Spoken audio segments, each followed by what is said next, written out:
देखो, एक्चुअली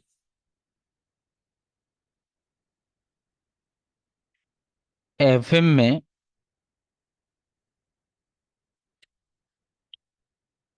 ये जो चैप्टर स्टार्ट कर रहे हैं, इस चैप्टर का नाम है कैपिटल बजटिंग। लेकिन जब से सिलेबस अभी जो 3-4 साल से बदला हुआ है, इसमें इसका ये लो नाम रख दिया कैपिटल एक्सपेंडिचर। और इस चैप्टर को ना दो पार्ट में बांट दिया। जैसे हमारे जितने भी सिलेबस डिजाइन करने वाले लोग हैं, सीयू का, तो ये लोग लगता है कि फिल्म ज्यादा देखने लगा है। धूम 1, धूम 2। तो वैसे ये लोग चैप्टर को भी बांट दिया, capital expenditure decision 1, capital expenditure decision 2। ऐसे ये लोग बांट दिया। जबकि सारा ये चैप जितना टॉपिक हम लोग पढ़ेंगे दोनों डिसीजन के अंदर, वो सारा एक ही चैप्टर में था पहले। लेकिन ये लोग क्या किया, अभी दो पार्ट में बांट दिया, कुछ पार्ट अलग कर दिया, कुछ पार्ट अलग कर दिया। और उसके लोग नाम भी रख दिया कैपिटल एक्सपेंडिचर डिसीजन 1 और डिसीजन 2, दो पार्ट में। तो डिसीजन 1 में हम लोग दो चीज पढ़ेंगे, एआरआर पढ़ेंगे और डिस्काउंटेड पे बैक पीरियड पढ़ेंगे, ये दो चीज। और डिसीजन 2 में चार टॉपिक है। पीआई है, एन नेट प्रेजेंट वैल्यू है, उसके बाद डिस्काउंटेड पे बैक पीरियड है, और एक आईआरआर है। चार टॉपिक, मतलब इधर दो टॉपिक, चार टॉपिक, छह टॉपिक, टोटल छह टॉपिक। जो छह टॉपिक हम लोग का कैपिटल बजटिंग के अंदर ही था, लेकिन ये लोग दो पार्ट में डिवाइड करके कर दिया। अब बात, एफएम में सबसे बड़ा प्रॉब्लम होता है, चैप्टर बुक का नाम है फाइनेंशियल मैनेजमेंट।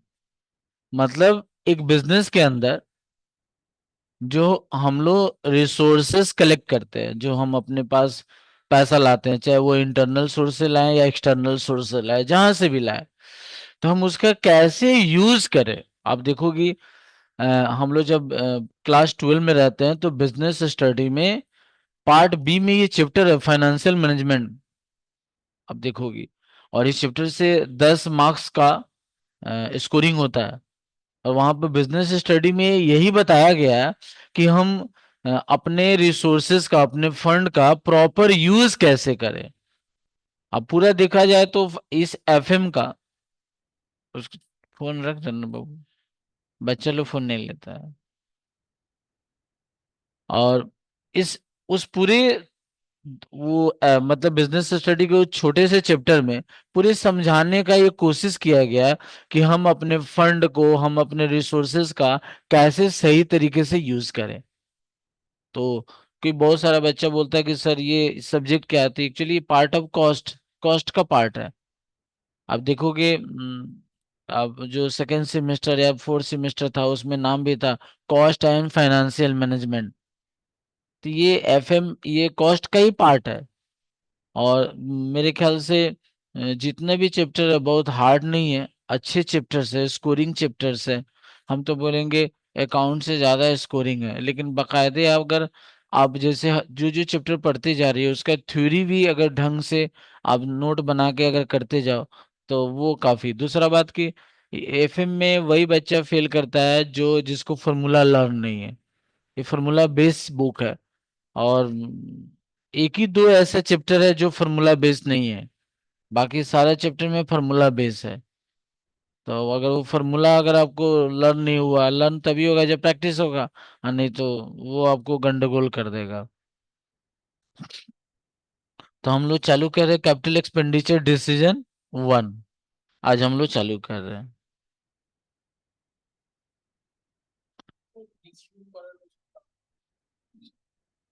बांट दिया, बट रीजन तो नहीं बता सकते, बांट दिया जैसे लगे कि चैप्टर 2 हो गया, अलग हो गया। वही सारा चीज वही है, वही है। पहले लिखो मीनिंग।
हाँ, कैपिटल एक्सपेंडिचर और capital budgeting both are same. Budget का मतलब क्या होता है? Pre estimation. जो काम आप करने जा रहे हो उसे प्री एस्टिमेशन। तो प्री एस्टिमेशन तो वही करता है जो फंड का सही तरीके से यूज कर सकता है।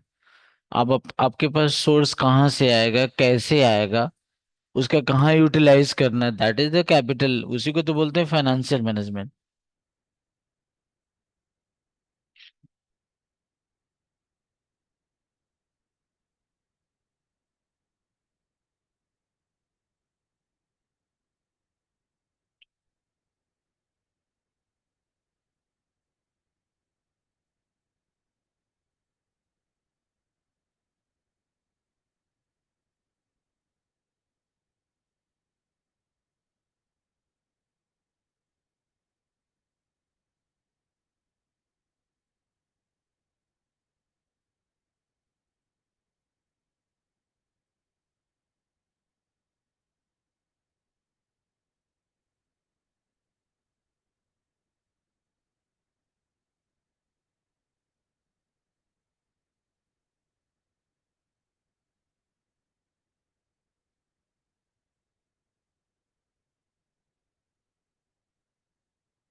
हाँ, एक्सपेंशन ऑफ द एग्जिस्टिंग, जो हमारा बिजनेस है ना, उसको पहले से बढ़ाना, उसका एरिया बड़ा करना। हाँ, EXPEN। EX। हाँ, PENSION, एक्सपेंशन मैंने बढ़ाना, फैलाना।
Without considering the time value of money, I खाता विद कंसिडरिंग, तो ये जो है ना विदाउट कंसिडरिंग, ये कैपिटल एक्सपेंडिचर डिसीजन वन है। हाँ, मतलब इसको हम बोल सकते हैं कैपिटल एक्सपेंडिचर डिसीजन वन। मतलब इसमें हमको यही हमको पढ़ना है अभी। ये जो है, ये हो गया कैपिटल, हाँ जी, कैपिटल एक्सपेंडिचर डिसीजन टू।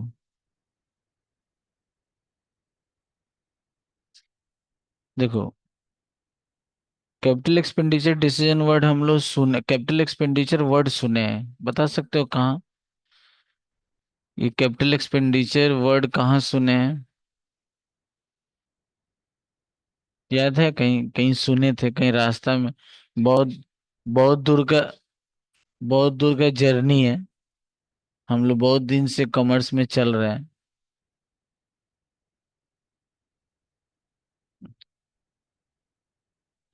ये एक्चुअली ये वर्ड इनकम एंड एक्सपेंडिचर से आता है।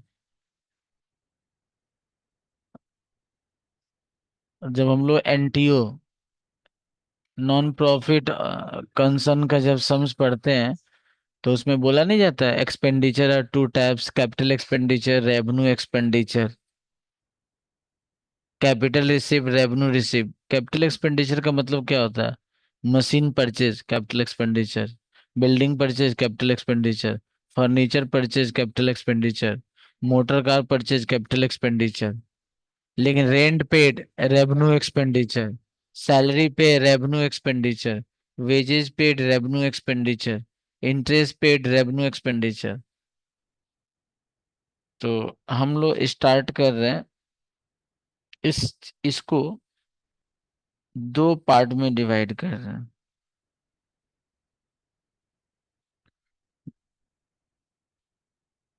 पहला,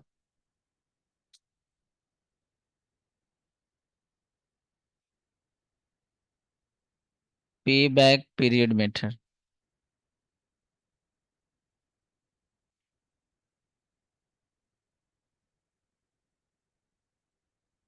और दूसरा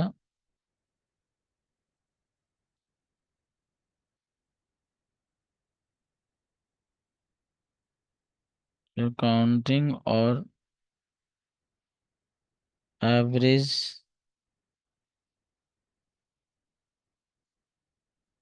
रेट ऑफ रिटर्न। इसको हम लोग शॉर्ट में ARR भी बोलते हैं। ठीक है, वो डिसीजन टू है, तो जब हम लोग डिसीजन टू पढ़ेंगे तो बात करेंगे, अभी उसका फालतू बोल के तो फायदा नहीं है, यहाँ भी लिखो फिर वहां लिखो, टाइम वेस्ट। तो हम आज डिसीजन वन का पहला टॉपिक स्टार्ट करने जा रहे हैं।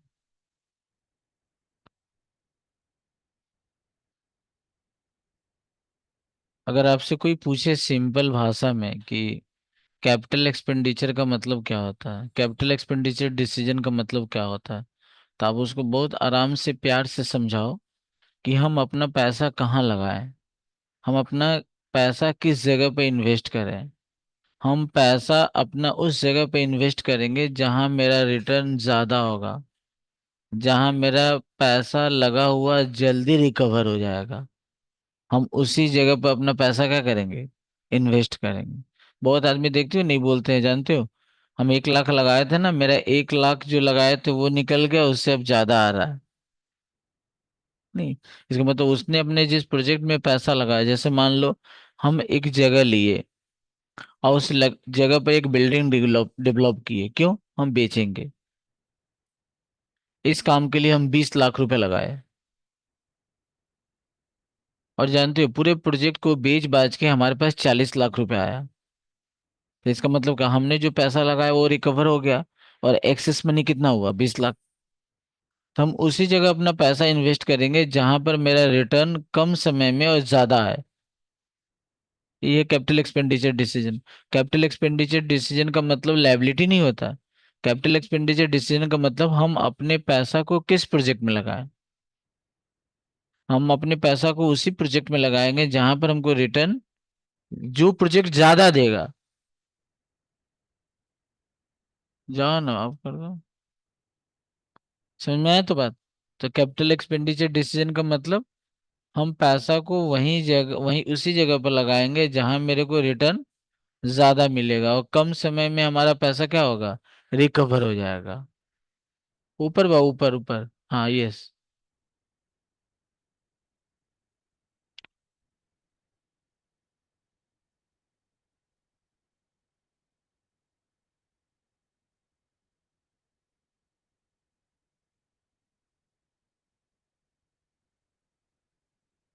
देखो पे बैक पीरियड, ये जो पे बैक पीरियड है ना, पे बैक पीरियड में यही हम लोग सीखते हैं।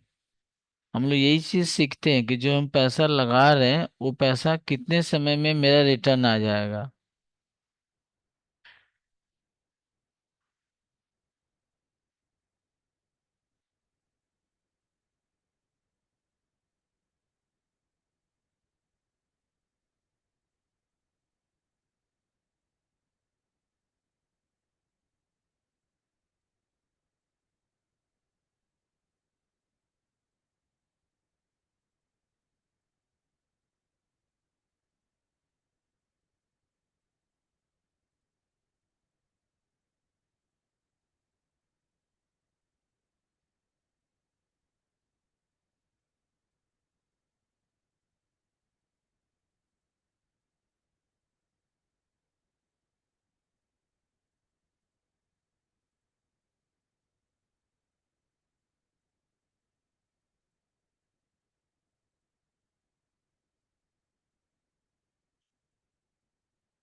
देखो समझ में है।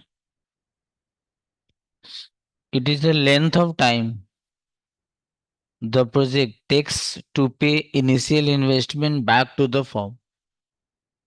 हम जो पैसा लगाते हैं उस पैसा, वो पैसा कितने समय में मेरा वापस आ जाएगा। वो ये पे तो बोले सर एक हम प्रोजेक्ट में काम कर रहे हैं, बोले तो सर आप भी कुछ लगाइएगा, बोले कितना, बोले 5 लाख। बोले तो मेरा 5 लाख सर 5 महीने के अंदर आपका रिकवर हो जाएगा। उसके बाद जो एक्स्ट्रा आएगा वो आपका बोनस है। तो वो कितना, कितने समय में मेरा पैसा वापस आ जाएगा जो हम लगाए हैं, वही मेरा क्या है, पे बैक पीरियड।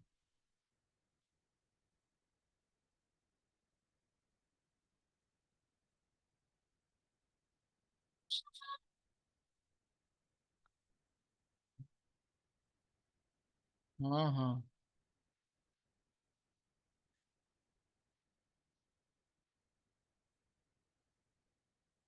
तो यहीं पर एक क्वेश्चन देते हैं, व्हाट इज पे बैक पीरियड।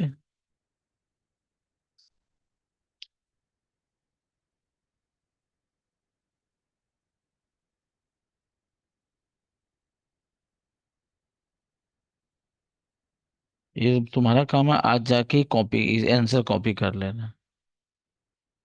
दूसरा question, discuss the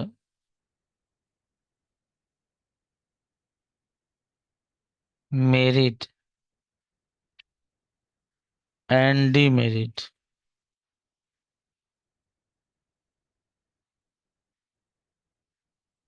pay back period.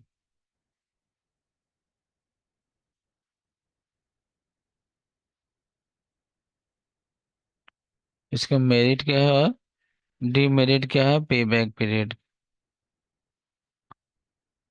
चालू करें। हम्म? ना।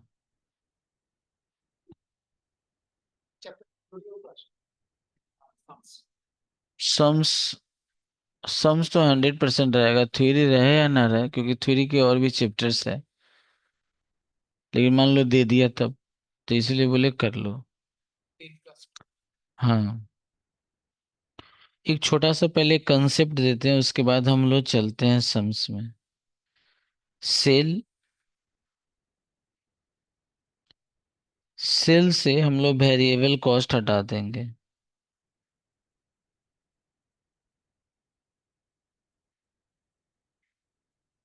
सेल से वेरिएबल कॉस्ट हटा देंगे, तो हम लोग का कंट्रीब्यूशन आता है।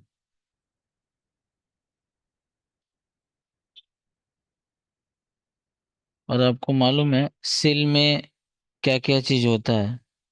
सेल में फिक्स कॉस्ट होता है, सेल में वेरिएबल कॉस्ट होता है, और ये दोनों को जोड़ देते हैं तो टोटल कॉस्ट बन जाता है। और जब टोटल कॉस्ट में प्रॉफिट जोड़ देते हैं, तब जाके ये सेल बन जाता है। तो सेल में से हम सिर्फ वेरिएबल कॉस्ट हटाएंगे तो क्या बचेगा? कंट्रीब्यूशन। और कंट्रीब्यूशन कुछ और नहीं है, कंट्रीब्यूशन का मतलब ये होता है fix cost plus profit.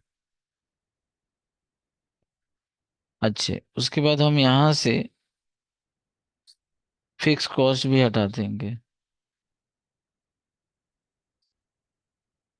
Fix cost अगर हटा देंगे, तो जो अमाउंट बचा उसी को हम लोग बोलेंगे, हाँ, प्रॉफिट। लेकिन हम लोग यहाँ बोलते हैं EBIT, earning before interest and tax. क्या बोलते हैं? Earning before interest and tax. फिर हम लोग क्या करते हैं? इंटरेस्ट हटा देते हैं,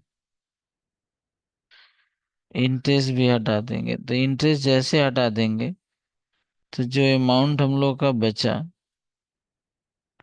उसको हम लोग बोलेंगे EBT, अर्निंग बिफोर टैक्स। उसके बाद हम लोग टैक्स हटा देंगे, टैक्स, टैक्स भी हटा देंगे। टैक्स जैसे हटाएंगे, जो अमाउंट आया उसको हम लोग बोलेंगे प्रॉफिट आफ्टर टैक्स। फिर हम लोग यहाँ से इसमें से प्रेफरेंस डिविडेंड हटा देंगे।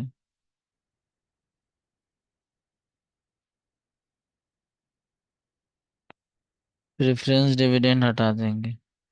प्रेफरेंस डिविडेंड जैसे हटाएंगे, जो अमाउंट आएगा उसको हम लोग बोलेंगे EAES, yes, earning available to equity share holder.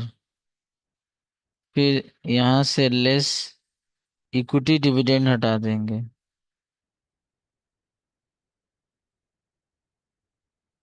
तो इक्विटी डिविडेंड जैसे हटाएंगे, जो अमाउंट बच गया उसी को हम लोग बोलते हैं रिटेन्ड अर्निंग,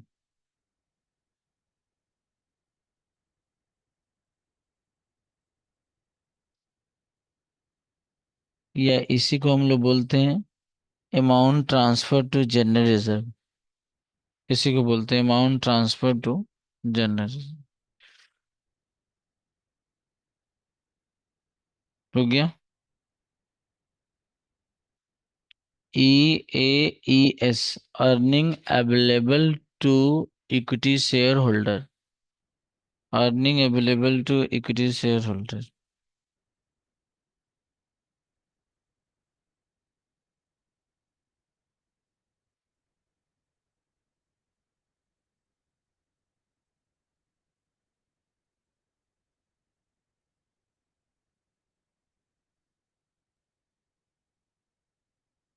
अब हम बात करते हैं पे बैक पीरियड निकालेंगे कैसे।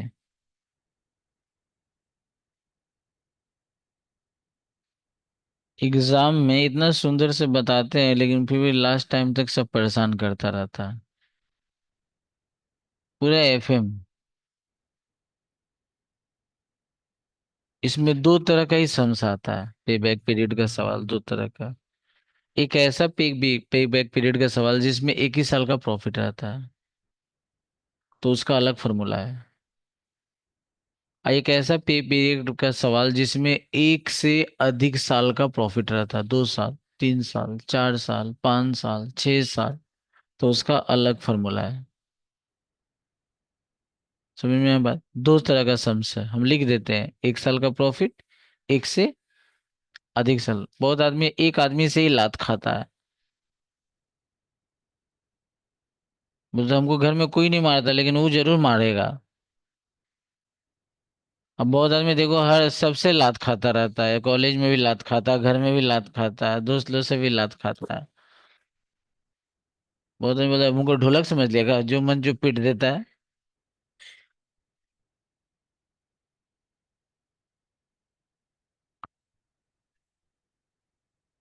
ये देखो यहाँ क्या लिख रहे हैं, CFAT are constant.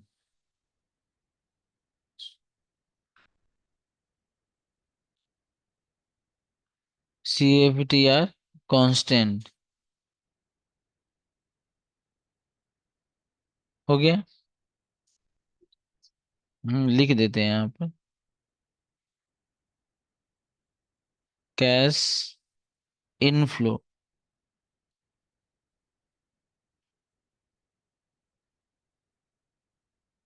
After after tax. ये देखो कैश इनफ्लो आफ्टर टैक्स, लेकिन इसके बाद भी एक वर्ड होता है, लेकिन CFT में उसको शॉर्ट में लिखा नहीं जाता है। हाँ कुछ बात भी है, बिफोर डिप्रिसिएशन।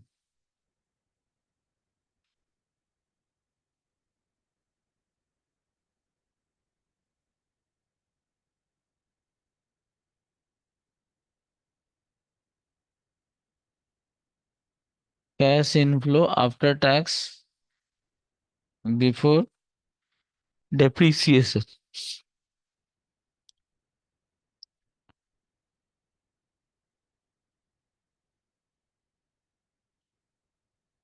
तो पे बैक पीरियड, इसका फॉर्मूला होता है इनिशियल इन्वेस्टमेंट। ये तो समझ में आएगा तुमको, इनिशियल इन्वेस्टमेंट का मतलब क्या होता है। जब मेरा प्रोजेक्ट चालू हुआ और उस समय जो हम पैसा लगाए, तो उसी को हम लोग क्या बोलते हैं, इनिशियल इन्वेस्टमेंट। डिवाइडेड बाई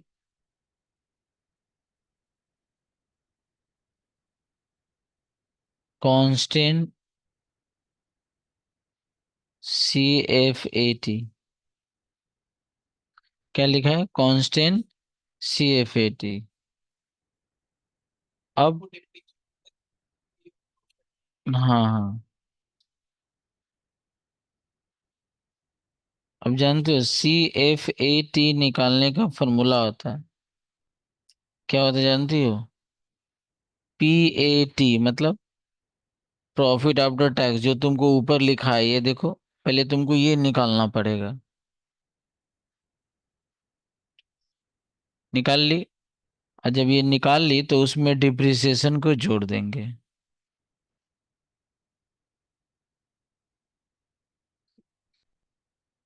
इसका मतलब ऐसा प्रॉफिट जो टैक्स निकालने के बाद हमको दिखाई दे रहा है, लेकिन उसमें डिप्रिसिएशन भी अभी घटना बाकी है, क्योंकि डिप्रिसिएशन जोड़ देंगे, इसका मतलब डिप्रिसिएशन नहीं घटा। बिना डिप्रिसिएशन घटाए तो तुम टैक्स निकाल नहीं पाओगी। तो इसलिए जब सवाल हम लोग बनाते हैं तो उसको डिप्रिसिएशन दिखाते हैं, घटाते हैं, टैक्स सब निकाल लेते हैं, प्रॉफिट आफ्टर टैक्स आ जाता है। फिर डिप्रिसिएशन को क्या करेंगे, उसमें ऐड कर देंगे। तो इसका मतलब ऐसा प्रॉफिट जो टैक्स के बाद है, लेकिन डिप्रिसिएशन अब घटा नहीं है, क्योंकि बिना डिप्रिसिएशन घटाए तुम टैक्स नहीं निकाल पाओगी, तुम्हारा प्रॉफिट बिफोर टैक्स नहीं आएगा। और जब प्रॉफिट बिफोर टैक्स नहीं आएगा तो तुम टैक्स कैसे निकालोगे? क्योंकि सारा एक्सपेंस को हम दिखाते हैं, सारा इनकम को दिखाते हैं, तभी तो बाबू हम लोग का प्रॉफिट आता है। अब अभी अभी कंपनी फाइनल अकाउंट बनाया हो सारा, आप A-B करते थे ना भाई, तो A-, में सारा इनकम में से सारा एक्सपेंस को क्या करते थे, माइनस, तभी ना आता था, आप लिखते थे PBT, फिर उसके बाद आप टैक्स मारते थे, तब आपका प्रॉफिट आफ्टर टैक्स आता था। तो तुम डिप्रिसिएशन एंड एमोर्टाइजेशन तुम दिखाई ही नहीं। तो इसका मतलब तुम बोले तुम डिप्रिसिएशन नहीं दिखा रहे हो, सवाल गलती बना रहे हो। तो पहले डिप्रिसिएशन दिखाएंगे, प्रॉफिट बिफोर टैक्स निकाल लेंगे, टैक्स भी निकाल लेंगे, प्रॉफिट आफ्टर टैक्स आ गया, फिर डिप्रेशन को उसमें क्या करेंगे, ऐड कर देंगे। तब उसका नाम क्या हो गया, profit before tax but before depreciation.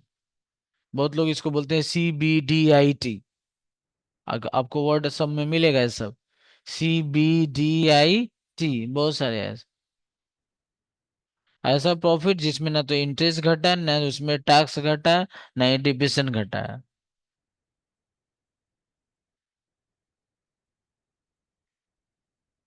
और दूसरा लिखते हैं, 2 नंबर लिखते हैं,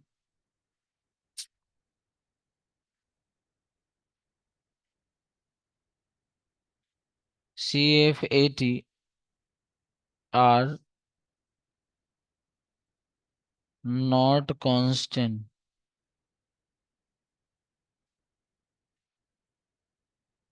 CFAT आर नॉट कांस्टेंट मतलब एक से अधिक साल का प्रॉफिट रहेगा, 2 साल, 3 साल, 4 साल, 5 साल।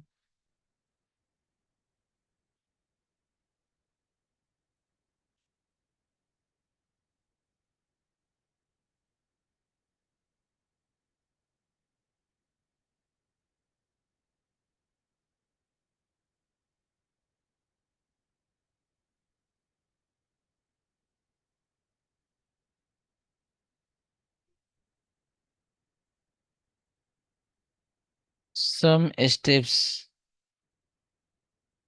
Some steps are follow some steps are follow. Step 1, calculate calculate the CFAT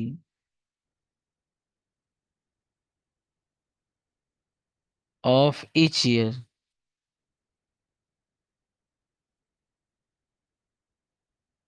of each year मतलब अगर 4 साल का प्रॉफिट दिया हुआ है तो चारों साल का आपको CFT अलग अलग निकालना होगा। समझ में आया बात? जब CFT आ जाएगा तो स्टेप 2, कंप्यूट द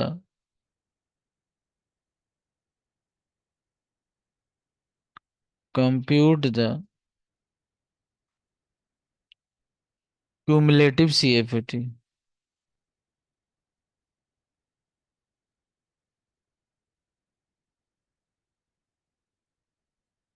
क्यूमुलेटिव निकालने आता है आप लोग को? क्यूमुलेटिव नहीं, क्यूमुलेटिव नहीं। हम लोग ये वर्ड्स स्टैट्स में सुनते थे, इनका थर्ड सेम का एग्जाम भी है मैथ का। जैसे ये 3 है, ये 7 है, और ये 5 है, तो हम लोग ऐसे निकालते थे क्युमुलेटिव फ्रीक्वेंसी। याद आ रहा?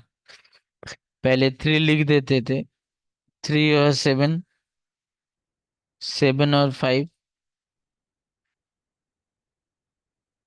चलो अब पास हो गई तो स्टार्ट। तो पहले क्युमुलेटिव, किसका क्युमुलेटिव निकालेंगे? CFAT का। तो लेकिन तो पहले आपको तो CFAT निकालना होगा। अब CFAT के पहले दिमाग दौड़ाओ।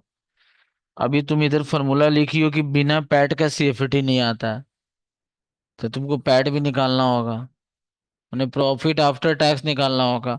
अब तुम प्रॉफिट आफ्टर टैक्स के पहले अपने होश दिमाग में ये फॉर्मूला दोहराओ।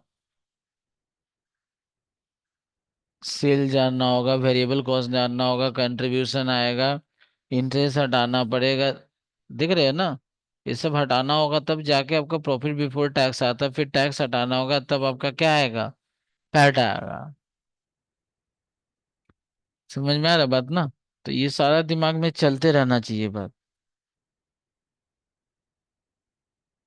अच्छा, ये जब कैलकुलेट हो जाएगा तो लास्ट स्टेप,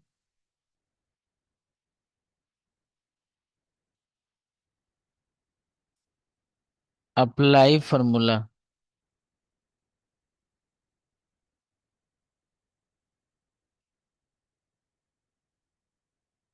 आपको फॉर्मूला अप्लाई करना होगा। तो एक ट्रेडिशनल मेथड है और एक टाइम वैल्यू ऑफ मनी का सवाल है। दो फार्मूला होगा, तो जब सम बनाएंगे उसी समय बात का। हाँ वो उसी समय हम आपको बात ट्रेडिशनल है। और एक जो डिस्काउंटिंग पे बैक पीरियड का फार्मूला होता है जो डिसीजन टू में आपको हम बताएंगे। हो गया।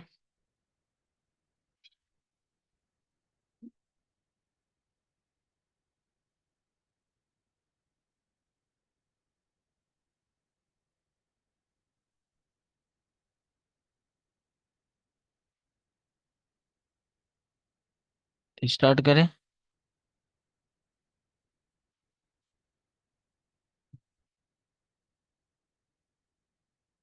अगेन आगे बढ़िए। Average rate of return. Average या इसी को हम लोग बोलते हैं accounting. Average rate of return.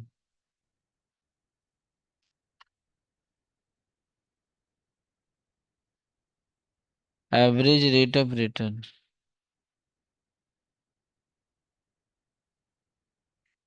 A decision to में हमको यही दो चीज तो पढ़ना है, क्या सही बोले ना? डिसीजन वन में यही दो चीज पढ़ना है।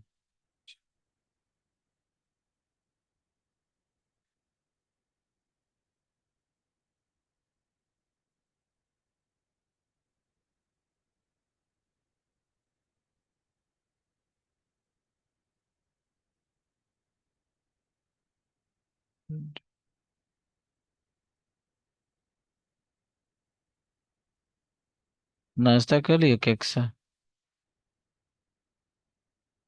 क्यों? रास्ते में कहीं नहीं मिला?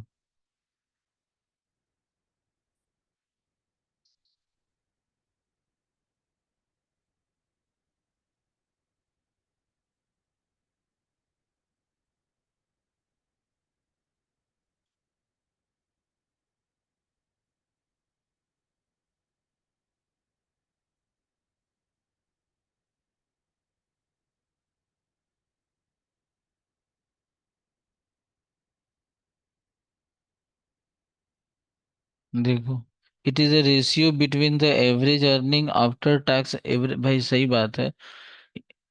एवरेज अर्निंग का मतलब ये भी आप समझ लीजिए, एवरेज अर्निंग का मतलब आप अर्न एक से अधिक साल कर रहे हैं ये। तो एवरेज अर्निंग आफ्टर टैक्सेस पर एन एवरेज इन्वेस्टमेंट, मतलब तुम जो अर्न कर रही हो, जो तुम पैसा लगाए हो, वो जो अर्न कर रहे हो, उसका इन्वेस्टमेंट के बीच में क्या रिलेशन है, वही एआरआर है। Average rate of return. आप जो पैसा लगा रही हो ना, तो वो जो आप अर्न कर रही हो, 10,000 रुपये कमाई, कितना लगाए? 2 लाख लगाए थे, तो दोनों के बीच में क्या रिलेशन है, वही एआरआर है। इसका फॉर्मूला होता है, वो हम आपको बता दें। ARR equals two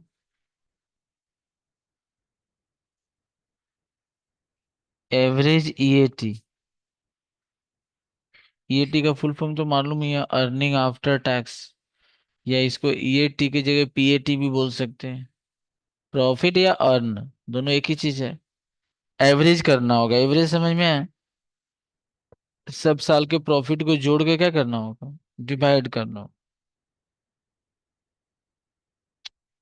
divided by average investment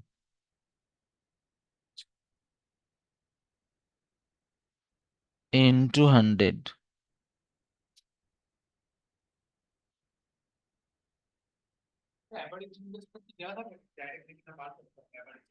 निकालना होगा, फॉर्मूला है, वो भी निकालना होगा। Average EAT.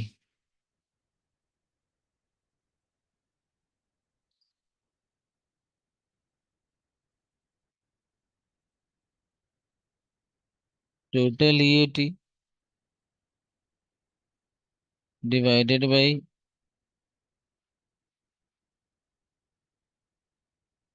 Life of the project.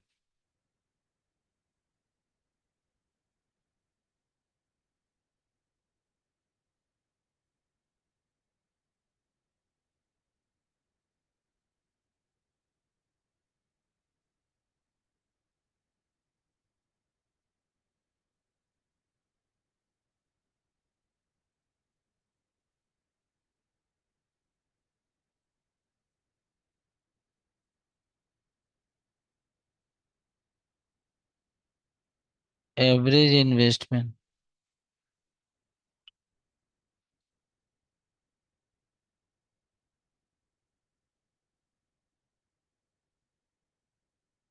Initial investment minus scrap value. Initial investment minus scrap value divided by 2, bracket close, plus scrap value plus investment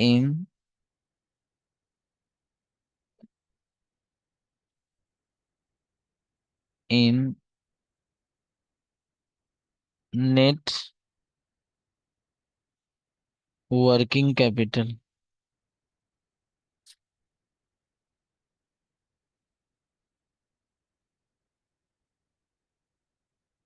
net working capital.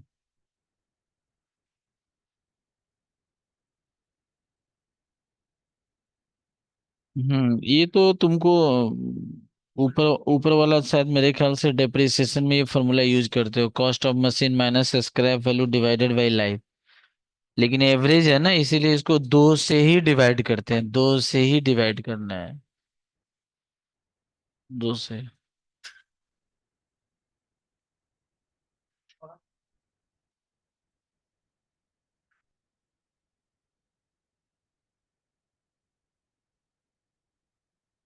हम्म,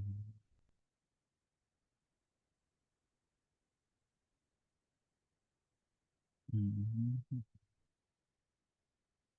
चलो, question number 1, page 460, photo ले लो। वही तो, वो book नहीं है। Page 460, question number 1।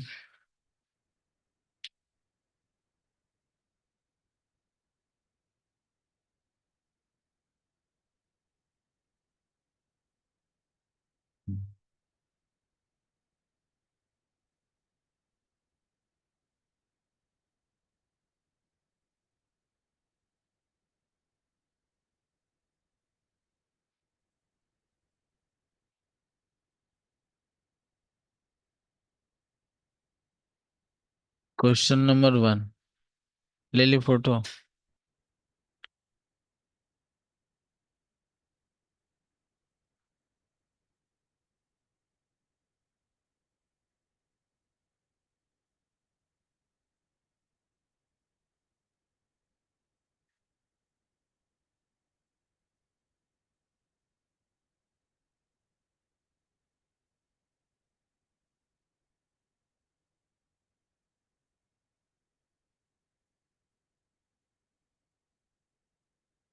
हो गया।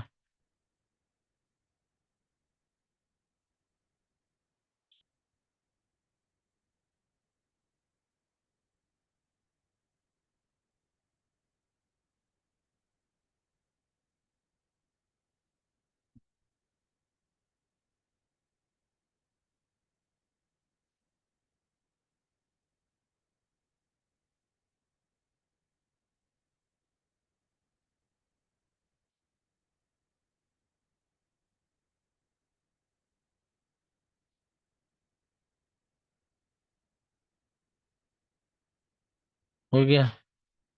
Question number 1।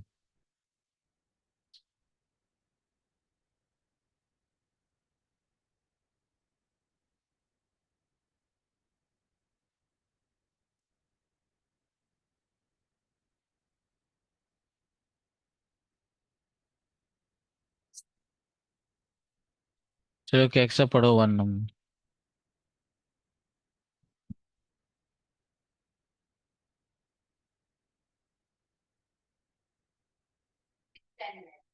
The project will produce an annual net cash inflow after tax before depreciation of rupees 1,25,000 for 40 years. There will be no salvage value at the end of 40 years. You are required to compute the payback period, PBT, average rate of return, ARR, considering the average CFAT. समझ में आया बात? मैंने तुमको पे back period भी बोला है और तुमको ARR भी बोला है। मतलब तुम जो पैसा लगा रही हो वो पैसा कितने साल में रिकवर हो जाएगा ये भी निकालो। और दूसरा तुमको पूछा गया कि तुम जो अर्न कर रही हो पैसा लगाकर, तो उसके बीच में और जो पैसा लगाई हो, जो अर्न कर रही हो, जो पैसा लगाई उसके बीच का रिलेशन भी बताओ कि तुमने जो इन्वेस्ट किया उसका कितना परसेंट अर्न किया। दोनों चीज पूछ दिया तुमसे। ठीक है निकालेंगे, लेकिन निकालने के पहले भी एक बात हमारे दिमाग में दौड़ रहा है। इसका मतलब हमारा सम में प्रॉफिट कितना साल का दिया है? 1 ईयर का। तो इसका मतलब इसका तो फॉर्मूला होता है। 1 साल का अगर दिया रहता तो उसका तो फॉर्मूला होता है, तुमको सोचना भी नहीं है। क्या फॉर्मूला होता है? जो सब दिया हुआ है। आ गया बात समझ में? तो अगर एक से ज्यादा साल का प्रॉफिट रहता दिया रहता, पहला साल का इतना, दूसरा साल का इतना, तीसरा साल का इतना, सिंपल सी बात है।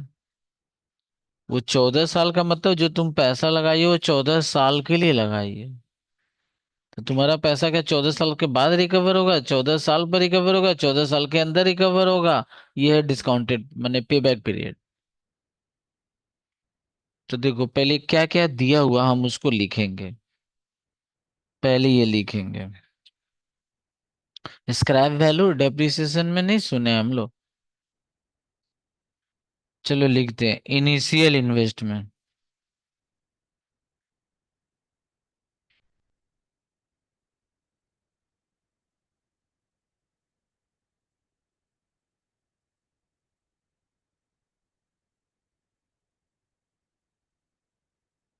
इनिशियल इन्वेस्टमेंट कितना?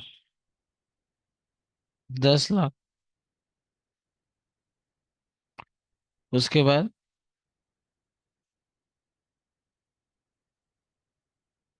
इसको इसको लिख सकते हैं क्या? ये क्या दिया हुआ है? Net cash inflow after taxes before depreciation दिया है ना। तो इसको हम लोग लिख सकते हैं क्या? CFAT। हम्म। कितना दिया हुआ है? अच्छा। तो पहले निकालते हैं, पहले 1 नंबर, 1 नंबर में क्या बोला बोलो? पे बैक पीरियड। इसका फॉर्मूला क्या होता है बताओ?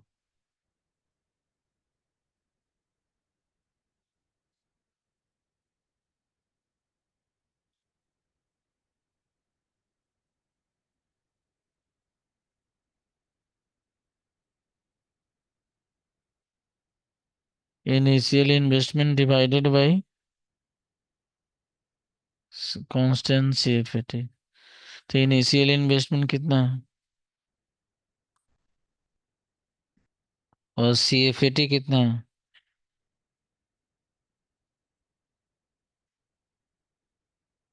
तो इसको काट दो।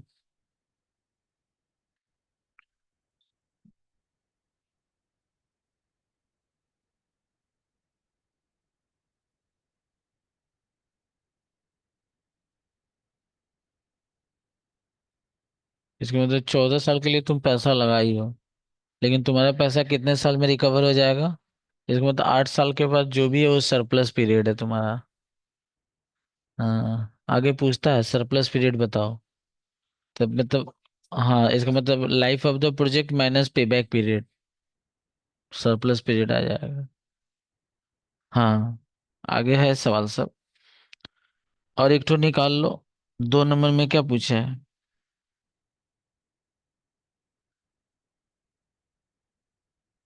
तो इसके फॉर्मूला क्या बताए थे मालूम ही है तुमको?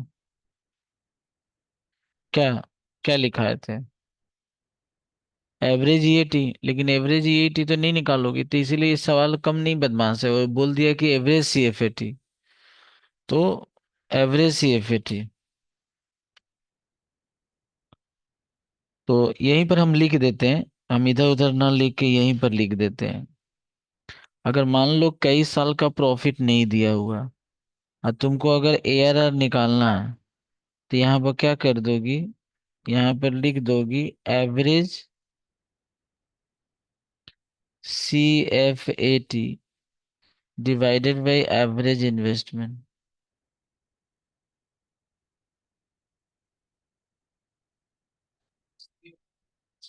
हाँ मतलब, हाँ वहाँ बोला, क्वेश्चन में बोला, देखिए ना। मतलब EAT वर्ड यूज नहीं करके क्या करो, CFAT। तो चलो, तो वही तो सवाल बना रहा है। अभी तो वही तो बार बार बोल रहा है, रिपीट वर्ड कर रहा है। एक से ज्यादा साल का रहेगा तो फिर अलग तो करेंगे।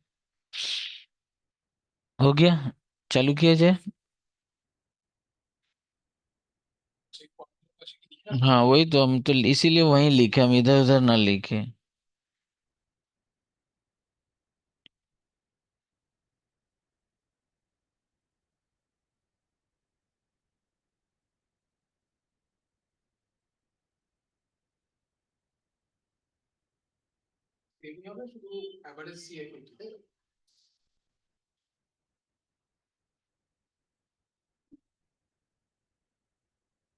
एवरेज इन्वेस्टमेंट का फॉर्मूला हम लोग क्या लिखे थे?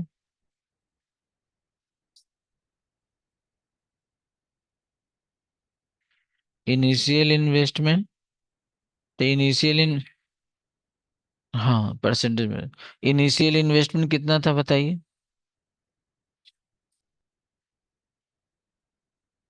स्क्रैप वैल्यू बताइए,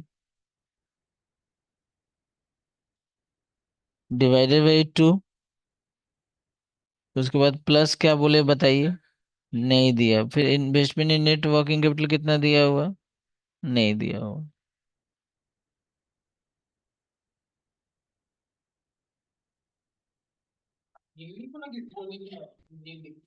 नहीं लिख दिया। तो 10 लाख को 2 से डिवाइड कर दो, 5 लाख।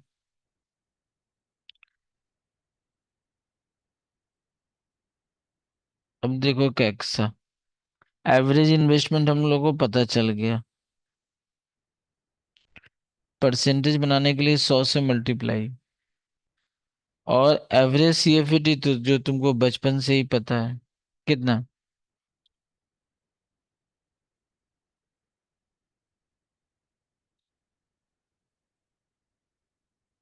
ये देखो, 3 जीरो से 3 जीरो, 2 जीरो से 2 जीरो, और इसको काटो, 5 दूनी 10, 50 25। तो बोलो कितना है? 20। इसका मतलब जो तुम पैसा लगाई हो ना, और जो तुम अर्न कर रही हो, उसका रिलेशन 25% का है। मतलब तुम्हारा इन्वेस्टमेंट का 25% ही तुम अर्न की हो। अब हम लोग एक ऐसा सवाल बना लेते हैं जिसमें 2 साल का या 2 साल से ज्यादा साल का रहता है। चलिए, क्वेश्चन नंबर 2 भेज देना बाबू। Question number 2।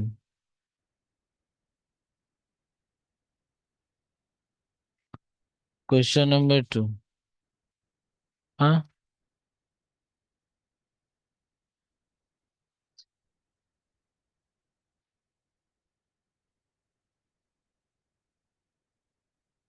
Question number 2।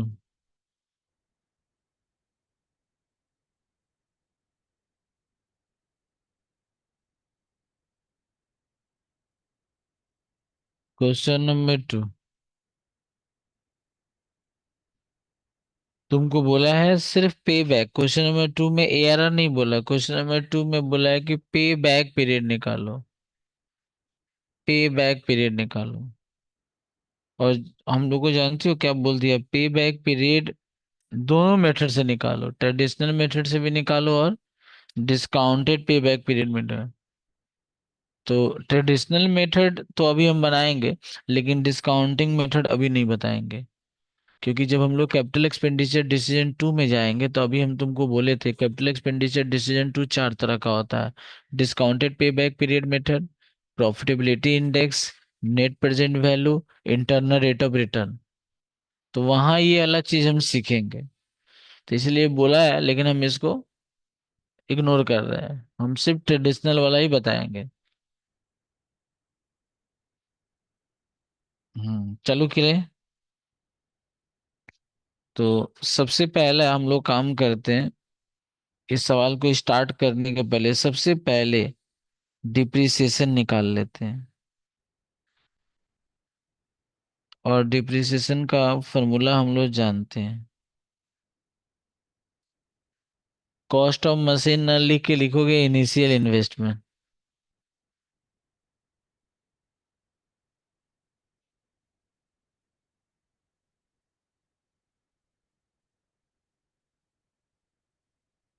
Minus scrap value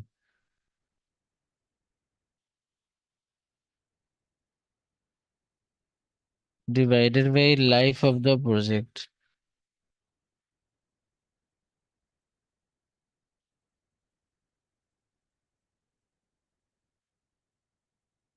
तो बताओ इनिशियल इन्वेस्टमेंट कितना है, बताओ। 80,000। स्क्रैप वैल्यू कितना दिया बताओ। नहीं दिया हुआ। Very good. और अब बताओ लाइफ कितना है। 5। तो बोलो डिप्रिसिएशन कर लो। तो बोलो डिप्रिसिएशन कितना आएगा।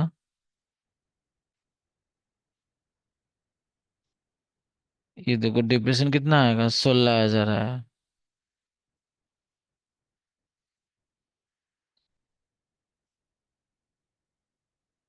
चालू करें। देख। ईयर। कितना साल का लाइफ है भाई। और तुम्हारे सवाल में देखो दिया हुआ, क्या दिया हुआ बताओ तो। 5 ईयर तो सुन लिए, अब क्या दिया हुआ। प्रॉफिट आफ्टर टैक्स दिया हुआ। जो तुम चमक रहा है दिखाई दे रहा है। पहला साल में प्रॉफिट आफ्टर टैक्स कितना है। दूसरा साल। तीसरा साल। चौथा साल। और पांचवा ईयर ब्रेक इवन पॉइंट है। No profit no loss. अब हम क्या करेंगे बोलो। डेप्रिसिएशन लिखेंगे। क्योंकि तुमको याद है कि नहीं याद है, हमको अच्छी तरह याद है। हम तुमको एक बात बोले थे यहाँ पर तुम, कि पहले तुमको हर साल का सीएफटी निकालना होगा। हाँ हर साल का सीएफटी निकालने के लिए नटंकी करना ही पड़ेगा। फिर उसके बाद क्यूमुलेटिव सीएफटी निकालना होगा। तो देखो, ये देखो डेप्रिसिएशन पैट निकल गया। अब हम डेप्रिसिएशन लिख देते हैं। डेप्रिसिएशन आपको मालूम है स्ट्रेट लाइन मेथड से हम लोग निकाले हैं। स्ट्रेट लाइन मेथड का मतलब हर साल का डिप्रिसिएशन क्या रहेगा, सेम रहेगा। अलग मतलब यहाँ पर स्ट्रेट लाइन ही होता है। अब हम क्या निकालेंगे, क्या किस्सा। सीएफटी का फॉर्मूला हम क्या लिखे थे, ये क्या बोले थे। पैट के साथ डिप्रिसिएशन को क्या करेंगे, ऐड कर देंगे। तो ऐड करने आता है तो आप लोग को।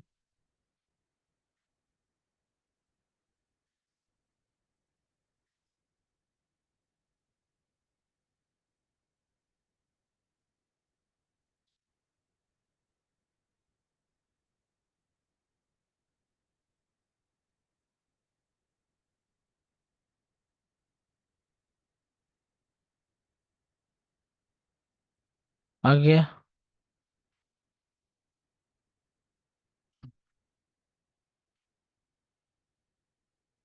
अब क्या निकालेंगे बोलो।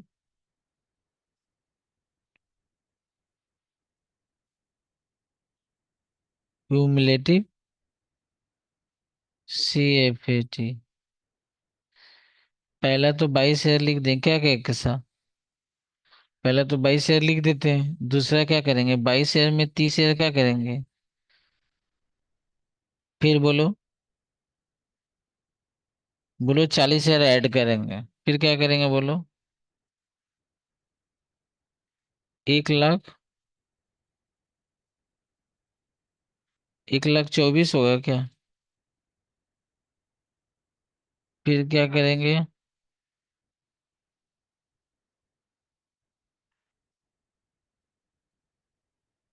ये देखो 1,40,000 आ गया।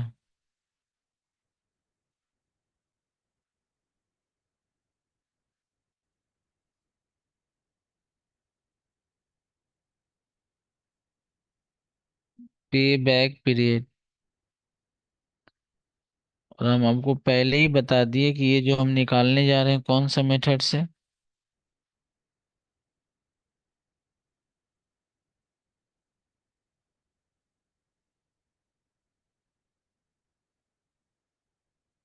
Traditional method.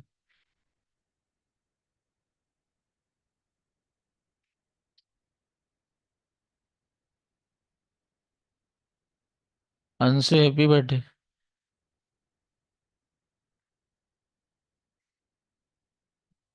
देखो अब बोलोगे सर फॉर्मूला लिखा दो, सॉरी हम नहीं लिखा पाएंगे, लेकिन हम फॉर्मूला बोल रहे हैं। ठीक है। वो कौन सा फॉर्मूला? मीडियन का फॉर्मूला। मीडियन का वो फॉर्मूला। इनिशियल इन्वेस्टमेंट बोलिए। बोलिए। Initial investment 80,000 plus line. हो गया। 80,000 बोलिए तो कहाँ लाई कर रहा है? ऐसे ही तो मीडियन बनाते थे। ठीक है, तो क्या लिखेंगे? 52,000 माइनस। फॉर्मूला नहीं लिखे हो क्या तुम लोग? नहीं लिखे हो ना अभी? रुको थोड़ा सा ये लाइन को टाल लेने दो।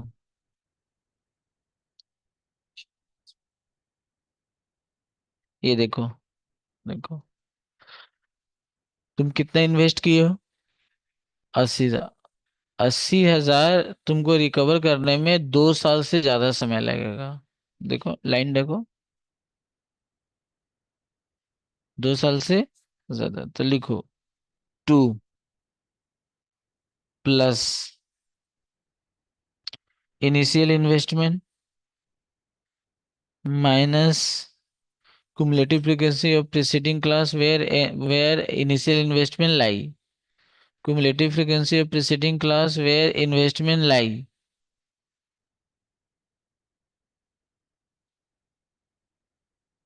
जहां लाई कर रहा है उसके बाद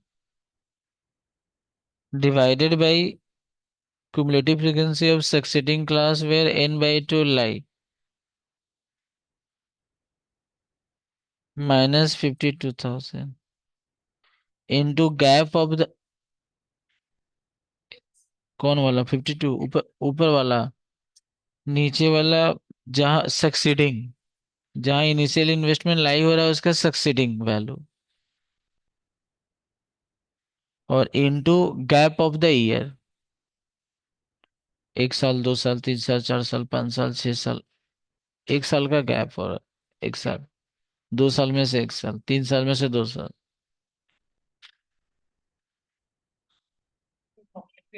हाँ। अब यहाँ पे कर लो। 2 प्लस ये 28,000 हो गया। और ना ना,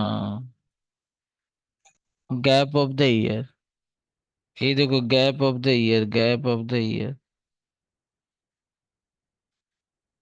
और ये कितना आएगा? 40,000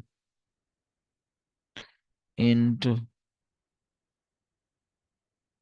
बोलो कितना आएगा? 2 प्लस डिवाइड करो।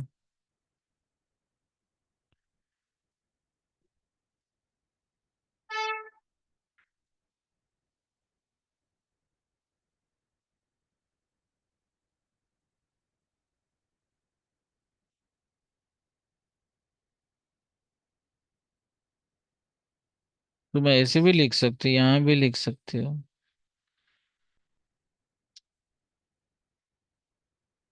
2.7 मैंने 2 साल 7 महीना। उसको तो महीना ही मानेंगे ना, या 3 इयर्स। कुछ खोपड़ी में आया कि नहीं आया?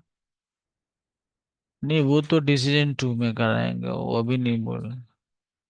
हाँ, उसमें दे दिया है।